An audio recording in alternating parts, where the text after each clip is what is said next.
Sobat Bintang, tahukah kalian lampu, TV, laptop, dan handphone kenapa bisa menyala? Kira-kira kenapa ya? Yuk kita cari tahu.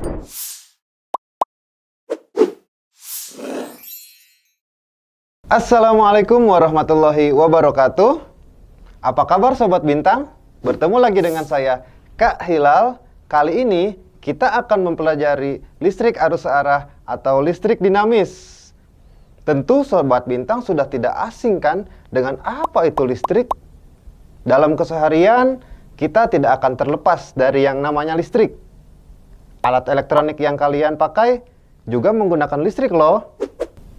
Lalu, pengertian listrik itu sendiri apa ya Sobat Bintang?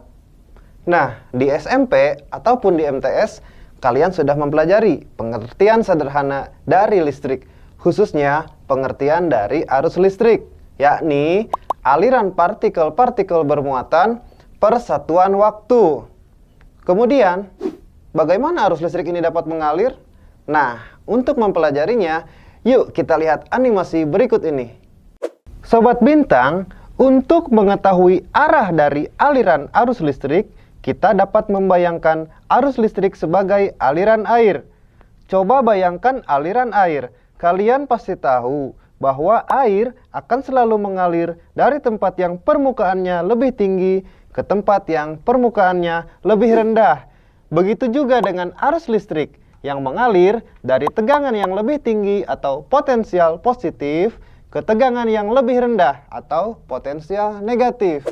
Oke, Sobat Bintang sudah tahu kan arah aliran dari arus listrik. Kemudian apa ya yang mengakibatkan arus listrik ini dapat mengalir? Oke, coba Sobat Bintang perhatikan kembali aliran air pada sebuah saluran. Air mengalir dari tempat yang lebih tinggi ke tempat yang lebih rendah. Harus ada tempat yang permukaannya lebih tinggi dan ada tempat yang permukaannya lebih rendah. Artinya, air baru akan mengalir jika ada perbedaan ketinggian. Sama halnya seperti air, ternyata arus listrik juga seperti itu. Arus listrik mengalir dari potensial lebih tinggi menuju potensial yang lebih rendah. Harus ada potensial yang lebih tinggi, kita sebut sebagai potensial positif. Dan ada potensial yang lebih rendah, yang kita sebut sebagai potensial negatif. Artinya, arus listrik akan mengalir jika ada perbedaan potensial. Jika pada suatu tempat tidak ada perbedaan ketinggian, maka air tidak akan mengalir pada tempat tersebut. Begitu juga dengan rangkaian listrik.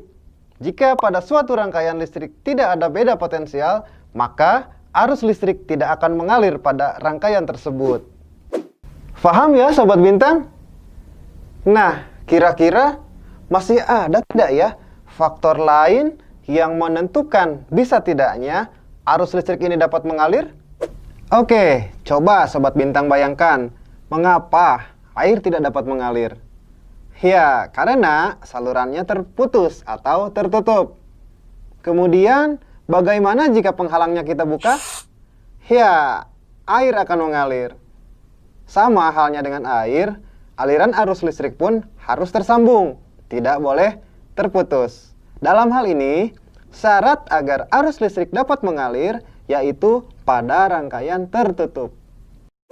Nah, Sobat Bintang, setelah tadi kita bahas tentang apa itu pengertian arus listrik, bagaimana arus listrik itu mengalir, apa syarat arus listrik itu dapat mengalir, maka dapat kita ambil kesimpulan bahwa definisi arus listrik merupakan aliran muatan persatuan waktu dari potensial yang lebih tinggi atau positif menuju potensial yang lebih rendah atau negatif dalam suatu rangkaian tertutup.